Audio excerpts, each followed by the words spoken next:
Taste the Daily. எதிர்வரும் சட்டமன்ற தேர்தலில் போட்டியிடுவதற்கான விருப்ப மனு விநியோகத்தை தொடங்கி இருக்கிறது அதிமுக. இன்று தொடங்கியது முதலே ஆர்வத்துடன் வந்திருந்து விருப்ப மனு வாங்கிச் செல்கிறார்கள் கட்சியினர். விருப்ப மனு வாங்குவது என்பது ஒரு கட்சியில் நடக்கும் சாதாரண நிகழ்வுதானே என்று நீங்கள் எண்ணலாம். ஏன் அதிமுகவில் மட்டும் அது ரொம்ப ஸ்பெஷலாக இருக்கிறது என்று நீங்கள் யோசிக்கலாம். அதற்கு மிக முக்கிய காரணம் இருக்கிறது.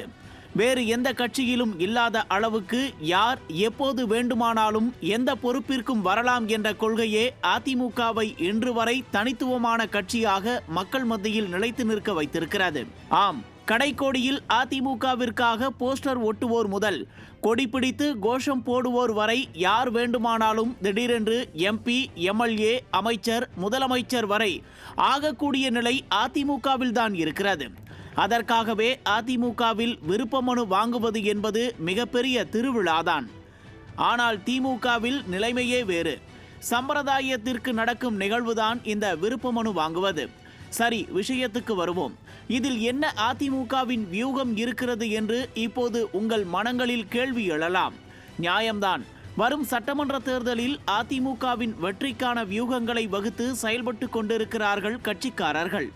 அந்த வியூகங்களில் மிக பிரதானமானது புதிய முகங்களுக்கு வாய்ப்பளிக்கப்படும் என்று அதிமுகவின் பொதுச் செயலாளர் எடப்பாடி கே பழனிசாமியின் உறுதி வார்த்தைதான். நடந்து முடிந்த அதிமுகவின் பொதுக்குழு கூட்டத்தில் பேசிய பொதுச் செயலாளர் எடப்பாடி கே பழனிசாமி, இந்த பொதுக்குழுவிற்கு வந்திருப்பவர்களில் இருந்து கூட நாளைக்கு யார் வேண்டுமானாலும் சட்டமன்ற உறுப்பினராக போட்டியிட வாய்ப்பு வழங்கப்படலாம் என்று கூறியவுடன் ஒட்டுமொத்த அரங்கமுமே அதிரும் வகையில் உற்சாகமாகினர் கட்சியினர். இந்த உத்திதான் அதிமுகவின் அடிப்படை பலமே. புரட்சித் தலைவர், புரட்சித் தலைவி வழியில் அடிமட்ட தொண்டர்களுக்கும் அங்கீகாரம் என்று இயங்கி வருவதால்தான் அதிமுகவின் மீது அன்போடு இருக்கிறது தமிழ்நாடு. அந்த அடிப்படையிலும் சரி, இன்னும் திமுக என்னும் மிகப்பெரிய பணபலம், அதிகார துஷ்பிரயோகம் செய்யும் கட்சியை எப்படி எதிர்கொள்வது என்பதற்கும் அதிமுகவிடம் என்ன மாதிரியான வியூகங்கள் இருக்கின்றன, எந்த அடிப்படையில் அந்த வியூகங்களை செயல்படுத்த போகிறது அதிமுக, அதிமுகவின் வியூகங்களை கண்டு அச்சத்தில் இருக்கிறதா திமுக என்பன போன்ற பல கேள்விகளுக்கு விடை தேட விளைகிறது இன்றைய நியூஸ் ஜே உரிமை குரல் நிகழ்ச்சி.